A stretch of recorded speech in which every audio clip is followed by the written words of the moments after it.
이번 주에 증시가 그래도 다행히 주 후반부에 폭풍 랠리 해줬습니다. 이런 말도 보이더라고요. 예적금에 다 넣어놨더니 뭐 증시가 이제 좀 오르네 하면서 이번엔 진짜일지 또 희망회로의 설레발일지 얘기 좀 해보겠습니다. 자, 이번 주는 말 그대로 폭풍 랠리라고 해도 이상할 게 없을 것 같아요. 여기 오른쪽 보시면 주간 수익률인데요. 성장주 위주로 강세였습니다. QQQ, 나스닥 주간 수익률 보시면 8.8%. 최근 2년 동안 나스닥이 한 주에 8% 이상 오른 건 처음이랍니다. 코로나 시점 이후로 이렇게 많이 올랐던 적이 없고요. 아무래도 제가 뒤에 소개해드릴 물가 상승률, 긴축, 완화 기대 이런 것들이겠죠. 달러도 안정세, 금리도 안정세, 여러모로 겹 호재들이 좀 보였는데요. 그러면서 나스닥이 좀 앞서갔고요. 그렇다 쳐도 나머지 S&P 500, 다우도 4, 5%씩 올랐습니다. 야, 여러분 다우 지수는요 이제 고점에서 10%도 채 안 남았습니다. 8%. 너무 강력한데요, 진짜. 변동성은 나스닥이 큰 편이고 잘 버티는 건 다우, 조용히 올라가는 편인 것 같습니다. 빅테크들도 테슬라만 좀 약세였고요. 나머지는 시원하게 올라줬습니다.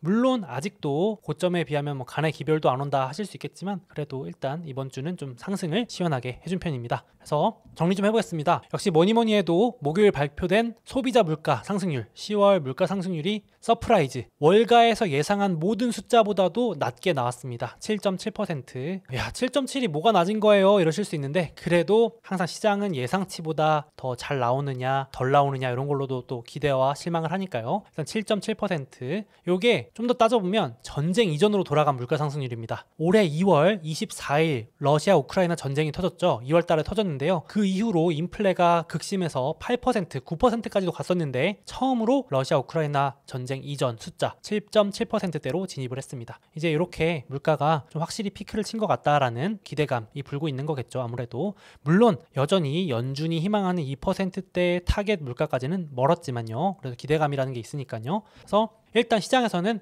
그래도 다행이다. 지금 시장이 걱정하는 건 이번 기준금리 고점이 어디까지 갈 것이냐, 또 얼마나 오래 고금리가 유지될 것이냐, 요걸 보시는데 불과 지난주까지만 해도 금리 고점이 5.1%까지 갈 걸로 예상을 하고 있었다가 4.8까지 내려왔습니다. 많이 내려온 겁니다. 지금 시장에서도 5% 넘어가냐 마냐 이거 가지고도 엄청 걱정들을 많이 하시고 있는 거거든요. 월가에서도 그렇고 개인 투자들도 그렇고요. 지금 좀 내려왔다. 쉽게 말해서 최종 금리, 터미널 레이트라고 하는데요. 이번 긴축 사이클의 금리 고점이 5 이하로 내려오면 좀 시장에서는 좀 좋게 보는 것 같습니다. 기대를 좀 해보는 거죠. 그래서 이제 남은 금리 횟수가 얼마 안 남았습니다. 정말로 제가 1년 내내 이 표를 보여드리고 있는데 이제 올해 12월, 내년 2월, 3월 정도 하면 거의 끝납니다. 올려봤자 몇 번 안 남았기 때문에 시장도 이제 고지가 보인다, 정상에 거의 다 왔다 이렇게 좀 보고 있는 것 같습니다. 그래서 골드만삭스도 이렇게 보기 좋게 도식화했는데요. 12월에 빅스텝, 2월에 베이비, 3월에 베이비 하면 딱 5입니다. 5%. 이제 주식시장이라는 건 6개월 뒤, 1년 뒤 이렇게 앞서서 보니까 이거는 이미 노출된 재료니까 시장에서 불확실성으로 작용하지 않으니까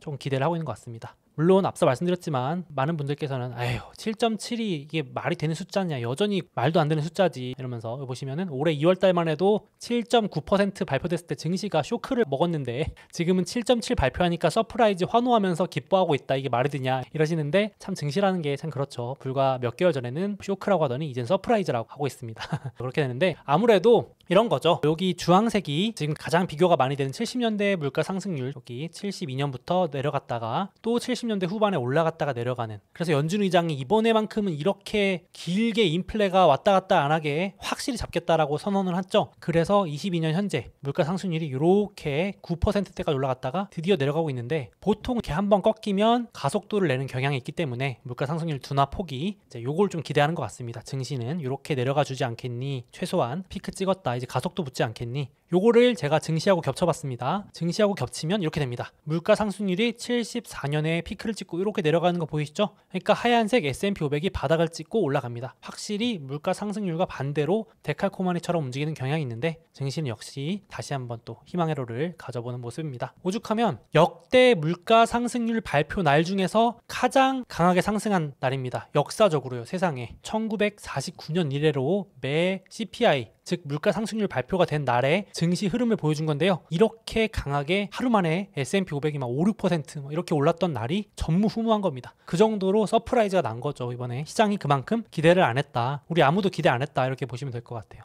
물론 이런 말씀들도 많이 하세요. 워낙 반대로 베팅을 많이 해놔서 서프라이즈가 나오면서 화들짝 놀라서 갑자기 이 베팅을 바꿔서 증시가 덩달아 많이 올랐다. 어려운 용어로 숏 커버링이라고 하거든요. 하락 베팅을 해놨던 세력들이 서둘러서 화들짝 놀라가지고 그 하락 베팅을 거두고 뒤따라서 올라타면서 증시가 더 상승폭을 확대하는 현상을 숏 커버링이라고 하는데, 실제로 소비자 물가 발표 하루 전날에 하락 베팅이 역대급 높았었습니다. 그러니까 모두가 소비자 물가가 높게 나오고 쇼크가 나올 줄 알고 다 숏, 소위 말해서 인버스, 곧버스 아시죠? 미국으로 치면 숏에 베팅하는 SQQQ 이런 거 있거든요. 숏 레버리지 3배 이런 거에 몰빵을 쳐놓으신 거죠. 쉽게 말하면 그런 건데, 막상 증시가 확 올라버리니까 서프라이즈가 나오니까 이거 빨리 손절하고 증시 상승 베팅으로 갈아타면서 숏 커버링, 즉 더 큰 상승이 나왔다라는 의견도 있습니다. 전형적인 단기 움직임이다 이렇게 말씀도 하신 분도 있어요. 여기도 자료가 나와 있지만 곰들이 불탔다. 잔인한 말인데요. 베어들이 번드 곰들이 불탔다. 즉 인버스에 베팅해놓던 세력들이 다 손절 쳤다. 대규모 손실을 입었다.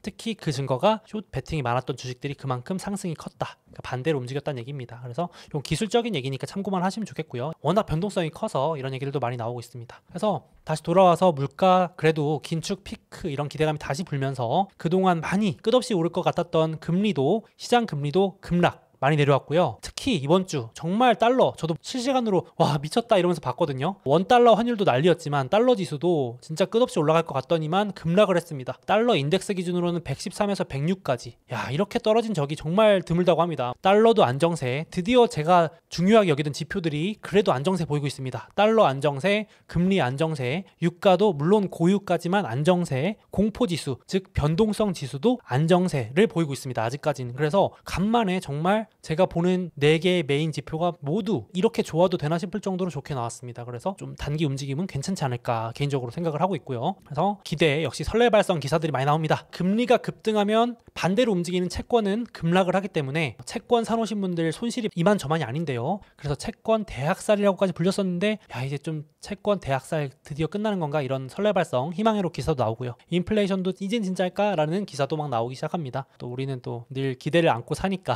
이렇게 희망을 한번 돌려보는데, 야, 기준금리에 민감한 2년 금리도 이렇게 툭 꺼졌습니다. 이렇게 정말 축 내려갔어요. 실시간 보면서 정말 깜짝 놀랐는데 2년물 금리 급락, 이게 08년 이후 최대 낙폭이라고 합니다. 그러니까 얼마나 금리가 빠르게 내려가는지 알 수 있겠죠. 금리가 빠르게 내려갔다는 말은 채권은 반등. 채권 사신 분들이 이번 주에 좀 기분 좀 좋으셨을 것 같아요. 거기에 10년물도 09년 이후로 이렇게 많이 빠졌다는 건 처음이니까 장기 채권도 올랐다는 겁니다. 가격이. 금리가 내려가면 채권 가격은 오르니까요. 이렇게 이번 주 좀 채권 투자하신 분들도 기분 좋은 한 주였을 것 같고요. 특히 환율, 구독자분들도 지금 환율 얘기 많이 해주시는데요. 와, 진짜 원달러 환율 미쳤습니다. 와, 저도 보면서 막 폭포수처럼 1445원 정도가 고점이었더라고요. 근데 100원이 넘게 빠졌습니다. 한 주 만에. 킹 원화 아닙니까? 킹 원화? 킹 달러라고 하면 안 되고 이제 킹 원화? 보니까 엔화 어디 다른 나라 화폐 저리 가라 하고 원화가 초강세였습니다. 너도나도 갑자기 원화 사겠다고 달려드는 그런 모습이었는데, 물론 원화도 대단했고 나머지 유로, 엔화 등 모두 달러 약세로 인해서 강세 전환했습니다. 증시엔 좋은 일이죠. 전 세계로 유동성이 좀 풀려 나오는 신호니까 좋았던 것 같습니다. 이게 달러 차트인데요. 보시면 야, 달러 장기 차트인데 이렇게 일주일 만에 여기 주간 변동폭인데 4% 빠진 건 2009년 이후 최대 낙폭이랍니다. 기술적으로 달러 강세 트렌드도 단기적으로는 좀 주춤하다. 확실히 이제 킹달러 추이는 좀 주춤할 것 같습니다. 그렇다고 뭐 달러가 폭락한다 이렇게는 조금 섣부르지만 그래도 진짜 미친 킹달러 요거는 좀 진정되는 기미가 보이지 않을까 싶습니다. 이렇게 옆으로만 횡보해줘도 달러 강세가 좀 진정되는 거니까요. 그래서 긴축 속도 피크, 강달러 피크 기대감이 좀 불고 있다. 이렇게만 돼도 미국에 묶여있던 돈들 혹은 강달러에 피해봤던 주식들이 숨통이 트이는 효과가 있지 않을까 싶어요. 제가 지난주에 우스갯소리로 기억나시나요? 경제지 표지 시그널이라 그래서 주요 외신의 경제지 표지로 달러 얘기가 나오면 혹은 특정 주제 얘기가 나오면 그 주제는 고점이다 그랬는데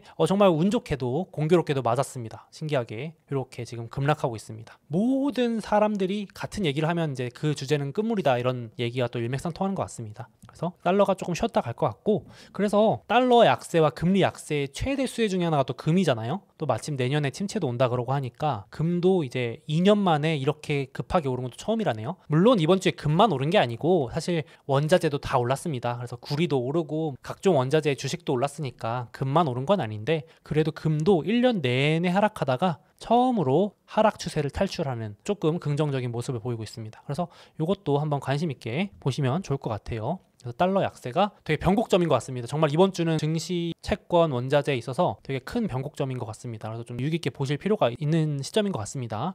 거기다가 요즘 갑자기 악재들이 호재로 바뀌고 있어요. 결국 중국도 공식적으로 방역 완화 시도합니다. 이제는 루머가 아닙니다. 시진핑이 3연임 확정하고 처음으로 상무위원회 고위직 7명 모아놓고 하는 회의에서 정책을 발표합니다. 이름도 길어요. 방역 정책 최적화를 위한 20가지 조치를 발표합니다. 쉽게 말해서 유연하게 제로 코로나 정책을 하겠다. 그러니까 이름이 이렇게 다이내믹인데요. 그러니까 쉽게 말해서 그냥 무관용 원칙이 아니고 조금 융통성 있게 하겠다는 거죠. 그것만 해도 참 얼마나 이게 숨통이 트이는 말입니까? 그래서 참 웃기죠. 이게 이름은 제로 코로나인데 유연한 제로 코로나면 뭘까요? 제로인 듯 제로인 듯 제로 아닌 건가요? 아무튼 그래서 확진자가 지금 6개월 최고치를 돌파하면서 겨울이 다가오면서 중국의 확진자가 늘어나는데도 방역을 완화한다는 것을 증시는 되게 좋게 보고 있습니다. 그래서 대표적으로 강경하게 대응한다는 문구가 사라지고요. 그리고 시진핑이 직접 경제와 사회의 타격을 최소화하는 식으로 제로 코로나를 운영하라고 했습니다. 참 말이 쉽지 않죠. 이건 좋은 말인 것 같고 대표적인 예시로 확진자들 격리 기간도 축소해주고요. 그리고 확진자가 만약에 나오면 항공기 출발을 못하게 한다거나 이런 정책을 서킷 브레이커라고 부르는데 이것도 철회하고 PCR 검사 같은 거 절차도 단축해주고 이것만 봐도 뭐 엄청나게 진전된 모습 아닌가 하면서 또 증시가 최소한 악재는 아니다. 그래도 시진핑이 3년임 확정 짓고 조금 민심 달래는구나. 금융시장 달래기 나서는 거 아닌가 라면서 조금 긍정적으로 보고 있습니다. 내년 3월 전인대라는 엄청난 경제회의를 하는데 그때 본격적으로 하겠지만 증시는 또 먼저 움직이는 것 같아요. 중국 악재도 조금 해소되는 느낌이고요. 그리고 오늘자 제가 영상을 찍는 이 시점에 결과가 나왔습니다. 중간선거가 이제 사실상 불확실성이 종료되는 시점이에요. 왜냐하면 끝까지 박빙이었던 미국의 상원 의원이 결국 민주당 다수당으로 확정되면서 이제 종료입니다. 잠깐 설명드리면 51석을 차지하는 쪽이 다수당을 차지하면서 끝나는데요. 민주당은 부통령이 캐스팅 보트라는 한 표를 던질 수 있습니다. 그래서 민주당이 50석만 차지해도 부통령의 힘으로 51석에 해당하는 표를 행사할 수 있기 때문에 다수석이 완료된 겁니다. 그래서 중간선거 이슈는 종료. 이게 뭐 12월까지 안 가도 됩니다. 마지막 남은 조지아주 결선 투표가 12월 6일 날 있는데 거기서 누가 이기든 민주당이 상원 다수석을 차지해버렸기 때문에 불확실성 종료. 제가 말씀드렸지만 증시에서는 제가 느끼기로는 누가 이기냐 마냐 그건 사실 다 핑계 같고 결국은 불확실성 해소를 가장 좋게 보더라고요. 선거가 뭔가 지지부진하게 안 끝나는 걸 싫어하지 끝나버리면 증시는 그냥 언제 그러냐는 듯이 또 잊어먹습니다. 그래서 증시 불확실 끝났고 내년이 3년차 미국 선거 사이클에서 가장 좋다는 3년차 사이클이 옵니다. 그래서 저는 개인적으로 좋게 보는데 이제 이때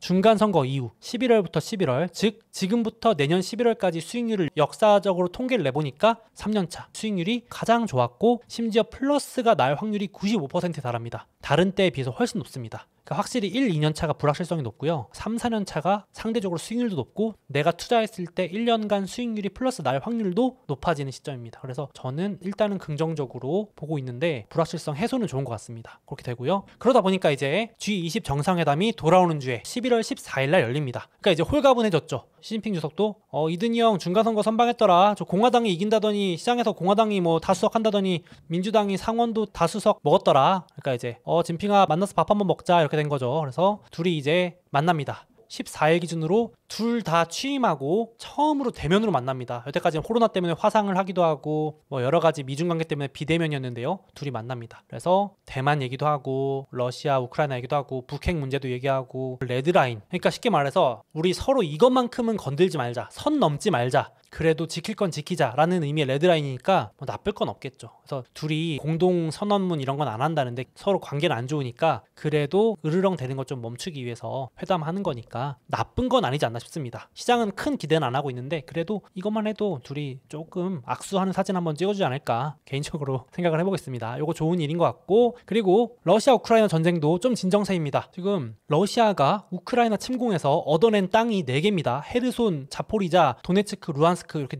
4 지역을 점령하고 합병 투표까지 강제로 했었죠. 그랬는데 그 중요한 4개 지역 중에 하나인 헤르손 지역을 포기하고 철수했습니다. 세상에 돌아갔습니다. 그래서 지금 증시에서도 상당히 좀 좋게 보고 있습니다. 여러 의견들이 있어요. 겨울 앞두고 불리해진 푸틴이 원래 겨울엔 좀 날씨도 춥고 군수 물자도 더 많이 들고 하니까 잠깐 쉬었다가 혹한기 겨울을 앞두고 내년 봄 대비해서 돌아가는 거 아니냐 뭐 이런 얘기도 있고요. 우크라이나는 좀 심상치 않다. 무슨 속셈인지 모르겠다. 뭐 이렇게 얘기하고 있고 어떤 기사에서는 블링컨 미 국무부 장관이 둘 다 방문해서 협상 카드를 던졌다. 휴전, 종전까지는 솔직히 잘 모르겠습니다만 어떻게든 둘이 마무리 지으려고 하는 카드를 뭔가 던졌다 이런 추측성 기사들도 나오더라고요. 그래서 일단은 미, 러, 우크라이나 이렇게 관계가 조금 진정되는 것 같습니다. 그래서 기대가 좀 불고 있고요. 물론 안심하긴 이르지만요. 그래서 가장 우려했던 세 가지, 미국의 물가 둔화 가속도 모든 사건의 근원이었죠. 킹 달러, 킹 금리, 뭐 유동성 경색을 만들었던 사실 본질은 긴축이었는데 물가였는데 인플레였는데 이게 조금 둔화되고 있고 러시아, 우크라이나 인플레 부추겼던 전쟁도 조금 진정되고 있고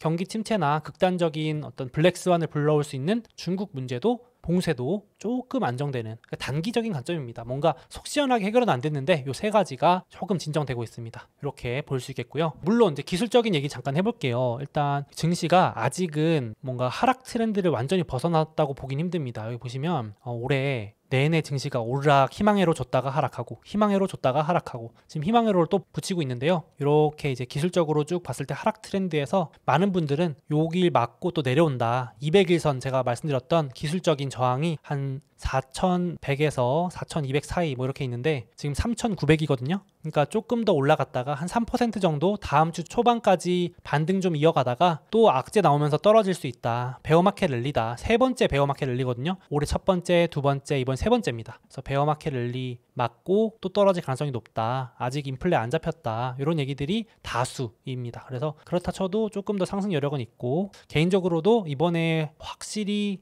상승 추세로 돌아서는 거는 좀 어려울 것 같아요. 개인적으로 저도 주식을 들고 있지만 내년 초까지는 조금 보수적으로 봐도 늦지 않지 않을까 싶어요. 그렇게 생각을 하고 있고요. 그렇게 되고 이걸 좀 더 확대해 보겠습니다. 잘 안 보이실 수 있잖아요. 방금 제가 보여드렸던 이 부분을 좀 더 확대 크게 해볼게요. 이렇게 됩니다. 올해 증시가 오를만 하면 파란색 선 200일선입니다. 여기 맞고 내려오고 베어마켓 두 번째 랠리 하다가 또 떨어지고 지금 여기입니다. 그러니까 여기까지 또 올라가다가 또 내려간다는 얘기가 다수인 거예요. 그래서 요건 뭐 기술적인 얘기니까 참고하시면 좋겠는데 요게 이제 세 번째. 그래서 지금 월가에서도 세 번째 황소 논쟁의 부활이다. 1번 랠리 2월 달에, 2번 랠리 6월 달에, 3번 랠리 지금 하고 있는데 이번에 진짜일까? 이렇게 얘기를 하고 있는 겁니다. 거기에 대해서 저 같은 경우도 계속 올라주면 좋겠지만 지금은 오르면 연준 의장이 나와서 또 공격할 수 있고 연준 인사들이 돌아오는 주에 줄줄이 발언이 되게 돼 있습니다. 연준 인사들은 지금 증시가 랠리하기를 원하지 않아가지고 별로 호의적인 발언을 안 할 것 같아요. 돌아오는 주부터 줄줄이 사탕이거든요. 나와가지고 또 뭐 인플레 잡아야 된다 이런 얘기 몇 마디 하면 또 증시가 또 휘청일 수 있습니다. 우리 많이 겪어봤잖아요. 올해 내내 겪어본 일이어가지고 구독자분도 이젠 너무 익숙하실 텐데 이런 상황이고요. 그래서 이 월가에 올해 가장 잘 맞추고 있다고 평가받고 인정받고 있는 모건 스탠리 전략가가 또 업데이트해준 내용 잠깐 공유 들어보겠습니다. 전략인데요. 같은 말입니다.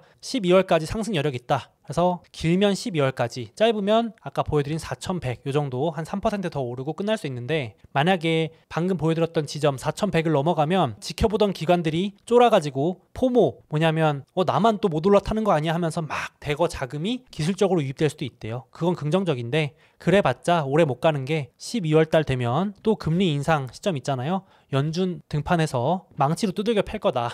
부정적인 얘기입니다. 그러니까 오르는데 한계가 있다는 얘기를 하고 있고요. 그리고 운 좋게 12월 내내 오르더라도 1월 달부터 어닝 시즌인데 그게 이제 올해 4분기 실적이 내년 1월에 발표되는데 바닥 보러 갈 것 같다. 아쉽지만 내년 1분기가 저점이라 지금은 욕심을 안 내도 되지 않겠느냐는 게 올해 가장 전망을 잘 맞추고 있는 월가 애널리스트의 관점입니다. 저도 동의를 하고 있고요. 어느 정도는. 그래서 실제로도 이번 주에 인플레 발표되자마자 재무부 장관이 바로 인터뷰하면서 인플레 잡히는지 모르겠다면서 부정적인 코멘트를 날렸어요. 그러니까 지금 재무부 장관이나 연준 인사들은 증시가 오르면 기분이 좋을 수가 없습니다. 또 괜히 인플레 부추겨가지고 욕먹으면 안 되니까 나쁜 코멘트를 할 겁니다. 참 재무부 장관분도 작년만 해도 인플레가 일시적이다라고 하셨는데 이제는 또 인플레가 잡히는지 모르겠다.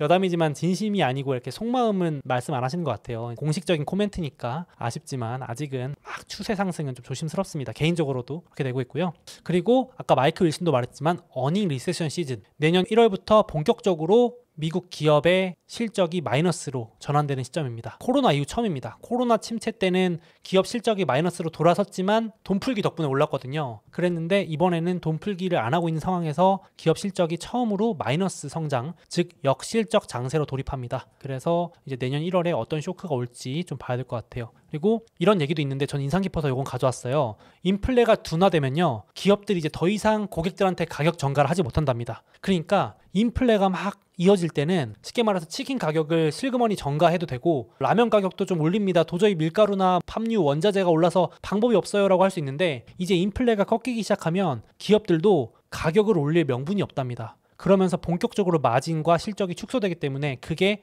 역성장, 역실적 장세에 반영이 된다고 하더라고요. 그래서 이 부분도 참고를 해두시면 좋을 것 같아요. 지금 뻔히 이제 경기 침체 들어서는데 기업들이 나살자고 고객들한테 요금을 전가할 수 없는 거잖아요. 이제는 이제 그 시기가 도래하고 있다 보시면 될 것 같아요. 그래서 요거는 미국 기업의 실적인데요. 실적이 여기 보시면 침체가 올 때마다 얼마나 빠졌냐 보이는 건데 이제 빠지고 있습니다. 이제 빠지기 시작해서 내년 1분기 어디까지 빠지냐 좀 봐야 될 것 같아요. 금융위기 이럴 때 실적 많이 빠진 거 보이시죠? 코로나 때 뭐 이럴 때. 그래서 내년 1분기가 저점일지 일단 봐야 될 것 같습니다. 그래서 아직 섣불리 저도 결론 내리기 좀 어렵습니다. 그렇게 될 것 같고, 그리고 추가로 의미 있는 분석가분들의 코멘트가 3가지가 있는데 지금 베어마켓 랠리 가깝다. 대부분의 의견은 그렇습니다. 베어마켓 랠리는 아무래도 날카롭고 짧게 끝나는 경향이 있다. 지금처럼 막 급하게 앞서 말씀드린 것처럼 숏 베팅했던 사람들이 갑자기 포지션을 거두면서 올라타면서 강하게 올랐다가 또 에이 뭐야 하면서 짧게 끝나는 경향이 있으니까 조심해라. 그리고 두 번째로 그럼 어떻게 대응하면 되냐면 공포지수가 다시 올라가는지 봐라. 그래서 제가 여기 공포지수 넣어놨죠. 공포지수가 22인데 한 20 정도까지 오래 가면 바닥을 쳤다. 공포지수가 올라가기 시작하면 증시도 변동성이 커진다는 걸 의미하니까 요걸 유익 있게 봐라. 그래서 제가 매주 넣어드리고 있습니다. 그래서 지금은 공포지수가 내려가고 있으니까 조금 더 상승 여력이 있다. 이렇게 보고 있고요. 공포지수, 빅스지수라고 검색하시면 여러분도 보실 수 있어요. 실제로 비관론자분의 한 데이터인데 지금 이 파란색이 2008년 당시의 공포지수입니다. 그리고 하얀색이 현재의 공포지수입니다. 어떤가요? 이게 겹치면 다 그럴싸하긴 한데 요 데이터라면 이 빅스지수, 공포지수가 조금 더 내려갔다가 급등을 합니다. 이렇게. 이 말인즉 증시가 되게 안 좋을 수 있다라는 경고를 하는 거죠. 이런 일이 진짜 벌어지면 안 되는데 2008년에는 그랬다는 겁니다. 2008년에는 지금 겹치면 이렇게 됩니다.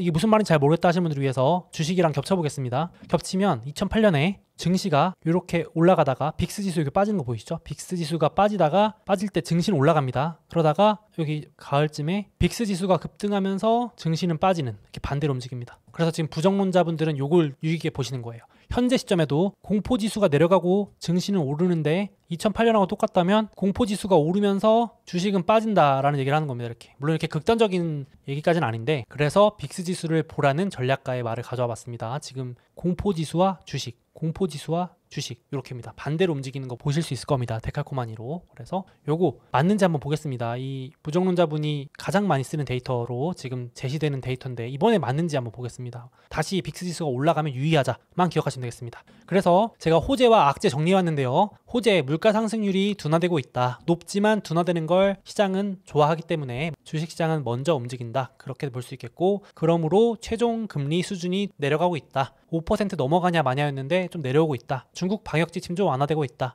러시아 철수하면서 러우 진정도 단기적으로 기대된다. 유럽 에너지 대란도 천연가스가 내려가면서 일단 올해는 괜찮다. 그리고 중간선거 불확실성 이제 끝났습니다. 중간선거 얘기 나올 게 없고 G20 정상회담 기대. 큰 기대는 없으나 이걸 통해서 미중 정상회담 별도로 하자 그러면 호재로 인식될 수 있겠습니다. 그러나 돌아오는 12월, 이제 12월 중순에 물가 발표됩니다. 그때 또 뭐 물가가 오른다던가 생각보다 더 안 내려간다거나 그러면 또 이슈가 있을 수 있고, 그러면 연준 의장이 금리 결정을 또 하면서 한마디 할 수도 있고 뚱뚱 증시를 망치실 수도 있겠죠. 그렇게 되고, 그게 아니더라도 1월 달에 본격 실적 시즌인데 유동성 장세가 아니기 때문에 실적이 안 나오면 또 바닥을 보러 갈 수 있다. 이렇게 그린라이트와 레드라이트 보시면 되겠습니다. 물론 긴축 고금리로 해서 내년에 신용 문제라든지 국가별 침체 문제, 요거는 블랙스완 문제니까 잠재 위험이니까 예상하기 어려운 부분이니까 요거는 참고만 하시면 좋을 것 같아요. 구독자분들이 한번 보시기 쉽게 요거는 정리해놨으니까 같이 보면서 업데이트 대응하면 좋겠습니다. 그리고 우량주 현황입니다. 52주 고점 대비 하락률입니다. 이번 주는 엘버말이라고 하는 리튬 주식들이 강세였습니다. 신고가 같네요. 이 엘버말이라고 하는 주식 제가 한번 소개된 적이 있는데요. 리튬 채굴 판매 1등 기업입니다. 미국에 있고요. 이번 주 신고가 가면서 달러 약세가 오고 전기차 수요는 강하고 뭐 중국에서 워낙 리튬이 없어서 못 파니까 요즘에 인상 깊었던 기사가 중국의 도자기 공장들도 돈이 되니까 이제 리튬으로 업종 전환을 한다네요. 참 이번 기사를 보면서 제가 웃겨가지고 자세히 읽어봤는데 공장 빈 부지가 있는데 돈이 안 되면 막 업종 전환하고 그러잖아요. 돈 되는 걸로 바꾸잖아요. 중국에도 도자기 공장들이 있는데 도자기 쓸 때 또 리튬을 쓴다네요. 저 몰랐습니다. 도자기 전문가 계신가요?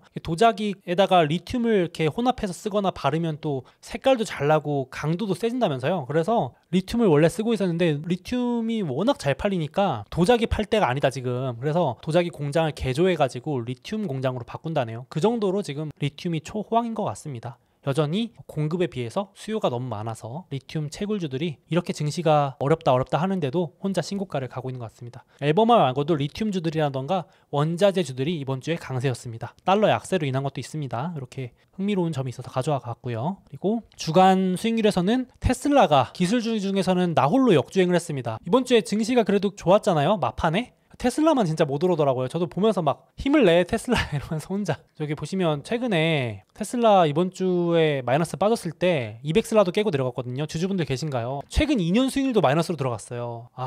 제가 이때 샀는데 저도 마이너스가 됐어요. 제가 테슬라 2년 들고 있었는데 이 모든 상승폭을 반납하고 마이너스. 뭐 이번 주에 공개됐었죠. 결국 머스크가 지분 대량 매도하고 많이 팔았더라고요. 진짜 트위터 건 때문인지 주주들 지금 분노에 막 차 있고 그래가지고 참 지난주에 제가 테슬라 트위터는 자세히 했으니까 이번 주는 패스하겠습니다만은 이런 짤도 도는 거예요. 앨런 머스크가 온통 지금 트위터에만 하루 종일 신경 팔려 있고 지금 테슬라는 관심이 없습니다. 머스크는 지금 스페이스 X도 지금 물에 빠져서 허우적거리고 한때는 되게 테슬라와 스페이스 X에 정말 진심이던 사람이 요즘 트위터에만 올인을 하고 있는 게 느껴져가지고 주주분들이 아주 걱정을 하고 계십니다. 그렇습니다. 지금 테슬라가 단기적으로 분위기가 안 좋다. 장기적으로는 기회가 맞는 것 같은데 저는 개인적으로 추천은 아닙니다만 지금 트위터에 너무 우리 머스크 형이 신경을 많이 쓰시는 것 같습니다. 지금 경기도 안 좋은데 걱정입니다. 그래서 그렇게 될 것 같고 이제 그래서 돌아오는 주에는 14, 15일 정상회담, 미국하고 중국 만나죠. 인도네시아 발리에서 만나고요. 그리고 한국은 빈살만 사우디 왕세자가 온다네요. 또 와서 뭐 할까요? 투자 발표하려나요? 이렇게 되고 크게 이슈는 없어서 증시에 그렇게 악재는 없는 것 같습니다. 그리고 돌아오는 주에 엔비디아 실적 발표 있습니다.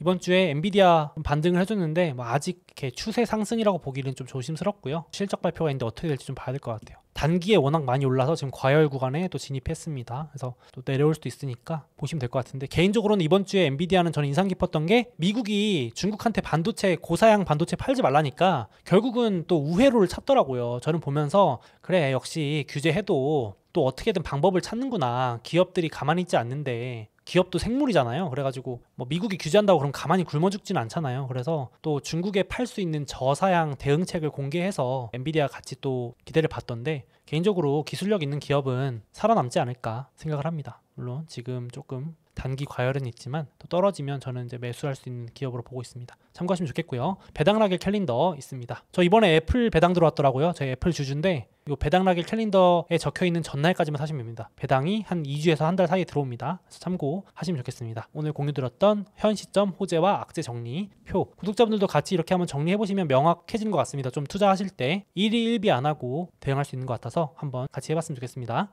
잠깐 제 책과 해외 주식 수수료 할인을 받을 수 있는 이벤트를 진행하고 있으니 주목해주세요. 이베스트증권 계좌 개설하실 때 이벤트 코드에 소우몽 입력해주시고 해외 주식 딱 100만원 이상 거래해주시는 모든 분들께 제 책을 증정해드립니다. 자, 꿀팁입니다. 50만원어치 주식을 샀다가 50만원어치를 팔면 바로 100만원 거래 금액이 채워지겠죠? 이건 우리끼리만 아는 비밀로 하시죠. 또 수수료 할인 이벤트도 진행하고 있으니 별도로 신청하시면 0.07%로 우대받으실 수 있습니다. 당연히 실시간 시세도 무료로 제공됩니다. 이미 타사에서 해외 주식을 하고 계신 분들도 있으시죠? 그 해외 주식을 이베스트 증권으로 옮기시면 현금을 드리는 이벤트도 진행하고 있다고 합니다. 아직 미국 주식을 시작하지 않으셨거나 추가로 계좌 개설하실 분들은 이런 혜택 누리시면서 투자하시면 더욱 좋을 것 같습니다.